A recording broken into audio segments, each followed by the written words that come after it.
News. With the huge leaks, some people have found that Sony may potentially try to once again increase game prices ranging from $80 to $100 in 2027. Shut up and take my money! Ponies really don't seem to care about this. They actually seem to completely ignore everything that we have been seeing from these leaks. Because they constantly try to shift the conversation to try and like dunk on Xbox.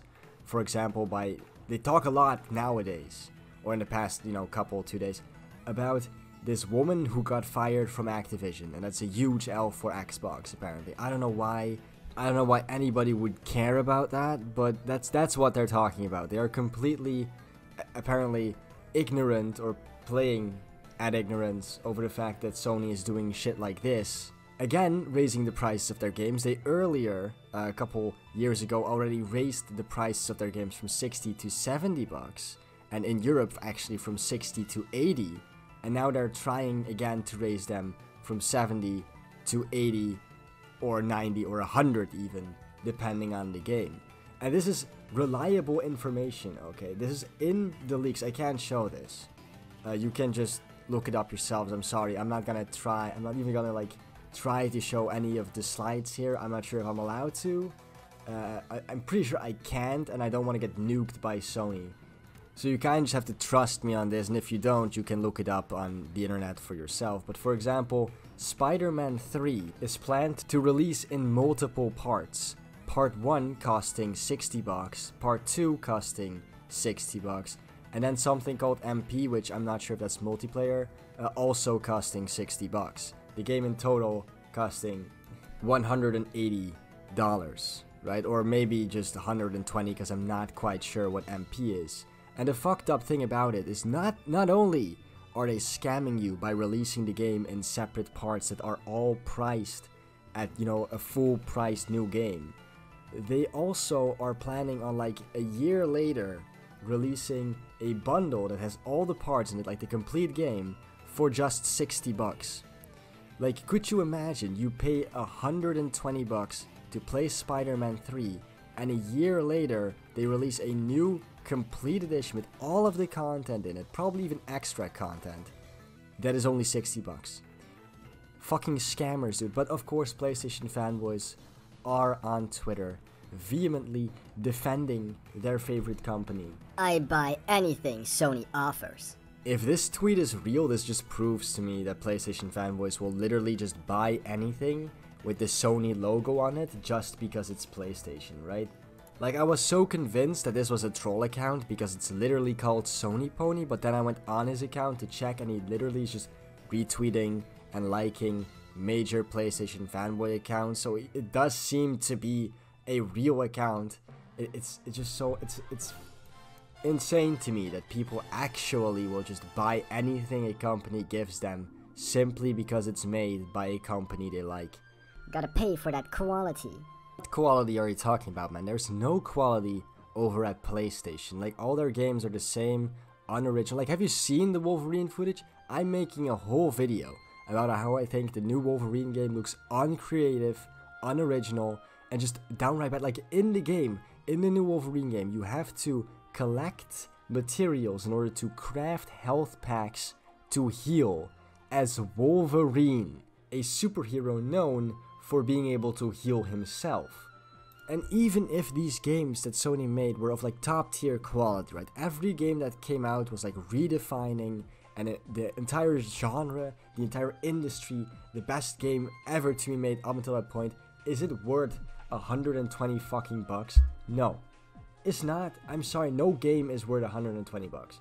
Unless it's like a game and you with like 6 different DLCs and everything together is 120 bucks. Still very expensive, but then I can kind of get it because it's optional. But the game itself being 120 bucks, fuck that shit, man. You have no credible source for this. What are you talking about? There is very obvious a credible source for it. Like, he even said it in his tweet. This is coming from the leaks. From the leaks, the leaks from Insomniac themselves. That's not a credible source to you. Insomniac, the developers who make the game. This is fucking stupid, man. Like, there's no credible sources, dude. there was a leak at Insomniac, and their corporate like documents got leaked, and in their fucking corporate presentation slides, it said, "Oh, we're gonna make the game $120 and we're gonna fuck our players in the ass." Like, come on, dude. That's way more fucking proof than you should need. I shouldn't be very surprised though. This is very typical fanboy behavior, you know, sticking your head in the sand, pretending like Sony isn't trying to fuck you over, and then when it is revealed that it wasn't fake news made up by the Xbots, and they are trying to fuck you over, then suddenly they try to spin it in you know, a good direction, like, oh, it's actually good because with inflation now and the cost of game development, I'll gladly pay $120 to play Spider-Man 3. Like, shut the fuck up, man. I'm okay with that. Yeah, so I just kind of wanted to show this one, just more proof of PlayStation fanboys just not caring. I'll gladly pay $120 to be fucked over and play some mediocre shitty game. That's fine. That's perfectly fine by me. I got brain damage. Yeah, shut the fuck up, dude. Come on, like, I don't understand how you can be this much of a corporate slave, but whatever. Looking at the dev costs, both parts have the budget of a full game, so it's not like we're getting the same amount of content split into 2 games. I really doubt this. So your argument is essentially, oh, the budget is higher this time, which means that they're probably just going to make 2 separate games that have like an overlapping story and call it Spider-Man 3 Part 1 and Part 2. But my main issue with that is that a year after their scam, because that's what it is, I'm going to call it, is their scam of making you pay $120 for 2 parts of this game, they're going to release a full bundle with both games, just complete Spider-Man 3 for only $60. Why then? How can they do that if they desperately need the money to, you know, get these high budgets? I can guarantee you both parts will just be the same as Spider-Man 2 and be like 15 hours long. I can't imagine anything else. Okay, this is the most basic form of video games they're making. They're essentially just making Arkham Knight again. Also, they even showed a plan of the game being all in one game and sold for $60 in the slide with a higher budget, but that was like crossed out in favor for this plan where they would have an even higher budget but 2 parts that were sold separately.